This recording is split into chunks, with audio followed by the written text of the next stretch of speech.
Hi, everyone. This is Lynn Jordan with I Love Romance Novels, and today I have the privilege of speaking with Alexander George.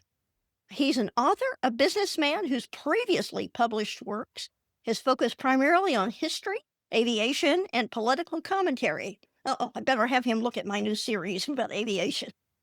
He's the founder of the Florida-based advisory firm specializing in strategic counsel, arbitration support, aviation consulting, and complex negotiations. Raised between cultures and influenced by his childhood years in Pennsylvania during the late 20th century, George draws heavily from personal observation, regional memory, and changing suburban America. This is his debut novel. So welcome. So glad to have you. Lynn, it's great to be here. Thank you very much. I appreciate you having me. Sure. You've been writing in all this nonfiction areas. What made you want to switch over to fiction?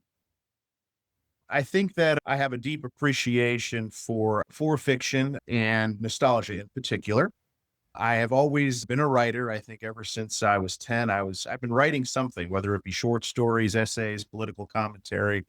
And as many people who work with me know, a lot of my memos are over the years have been rather long, where I could have expressed in 3 paragraphs that took me 4.5 pages. I guess I felt that the time had come to tell a fictional story, so I decided on a novel. Yeah, good. Tell me about how that went. What was your path to publication? Once Upon a Mall started as a short story. As I mentioned, drawn nostalgia, a deep connection to the past, and I found myself thinking about how the world's changed, how certain routines have changed, and I wanted to revisit it. So what was intended to be a short story changed quite a bit because the characters came to life and they didn't want to keep it short. They have a way of doing that. Yes, yes, ma'am. And so I revisited memories from my childhood and which this book is set in Pennsylvania, Reading, Pennsylvania. And I traveled back in time a little bit, so to speak. So I created this novel, which is about first love, friendship, and family. Nice. What drew you to write this particular book? This particular book, that's not a question I've had, but answering that one honestly, there's a mall in Reading, Pennsylvania, the Berkshire Mall, which Mhm. after about 30 years is going to close. I was very saddened by this. I hadn't lived in the area, but I have visited. But it was the epicenter of the community at one point. And walking Mhm. through it nowadays, it's a sad 80% of the stores are closed. It's a very sad sight. So to answer that question, I appreciate you asking. I wanted to bring that place and certain memories back to life. Nice. What's your writing schedule like? It sounds like you've got an awful lot on your plate. Yes, I do have to fit it in. Basically, I devote throughout the past few months, as I was finishing up Once Upon a Mall, I devoted approximately 5 hours a day, 6 days a week, 2 hours in the office, which I do get work done here as well, but I'm generally in the office about 10 hours a day. So 2 hours of that was carved out for the book. And then in the evenings and at night, sometimes very late at night. Sometimes that works. Yes, indeed. Yes, indeed. What do you know now that you wish you had known when you started writing?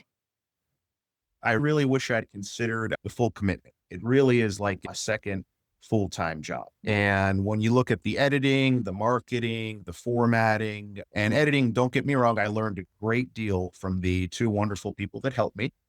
But basically, they corrected things they saw should be corrected, changed the prose, and then I had to go back, reevaluate everything, and basically change a lot of it back to what I'd originally come Mm, up. It really draws on your patience, but it is very rewarding. But I wish I'd known how much time it would take because just finishing up a manuscript, you're only about 45% of the way there. definitely. Did you find it hard to make the jump from nonfiction to fiction? No, no, I did not. A lot of the short stories I wrote over the years, those were fiction. But how shall I put it? I believe that when you have a solid base of imagination, you can bring fiction to life where it sounds like nonfiction, if that makes sense. Yeah. Do you have a favorite place to write other than your office? Actually, a favorite place to write is at my study at home. generally between the hours of 11 p.m., 2 a.m., sometimes 2 a.m. to 5 a.m., depending on when I wake up. That's the quietest. It's very quiet at night, no distractions. Even here in the office, the phone can go off, someone can knock on my door. Sure. So the solitude is the best.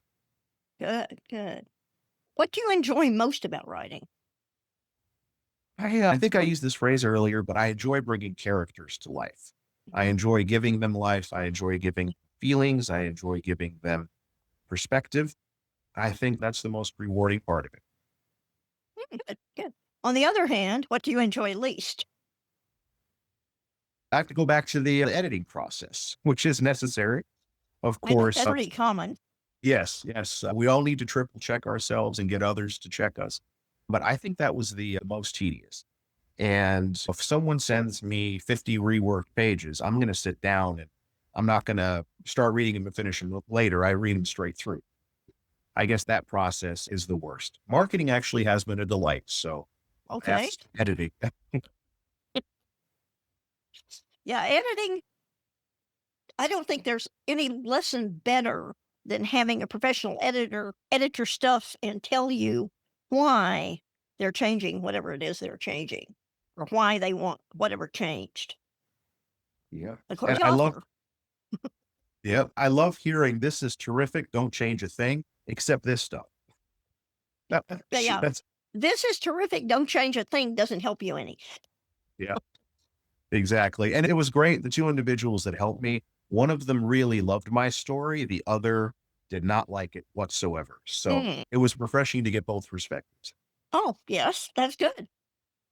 Yeah, that doesn't happen very often. Yeah. Yeah. I was fortunate. I was Mhm. fortunate in that regard. And I do hope Definitely. I'm getting a lot of feedback and I hope whomever reads Once Upon a Mole in the future will enjoy it as much as I enjoyed creating that world. Good, good. Yeah. If it's not fun, we don't want to do it. Indeed.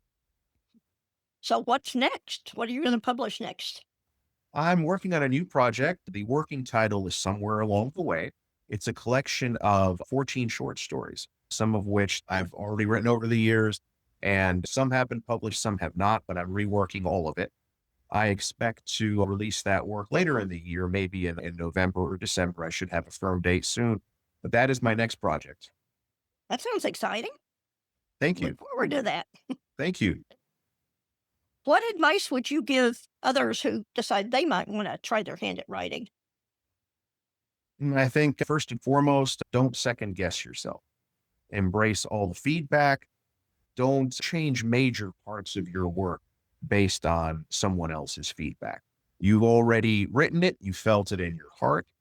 Improve upon it, but keep the essence as is.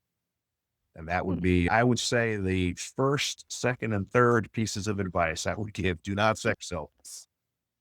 Yeah. You're the author. So, in the end, it's your name that's on the book. Yes, indeed. You want to make sure it matches your vision. Absolutely. Absolutely. Is there anything else you'd like to tell us that I haven't asked you about? Yes, ma'am. I wanted to follow up on the hardcover and paperback, which were originally planned for August. They are now out, available via Amazon, Barnes and Noble, and Mhm. also via my author website, which recently went up as of last week. It is .com. Oh, So I'll put that in the description.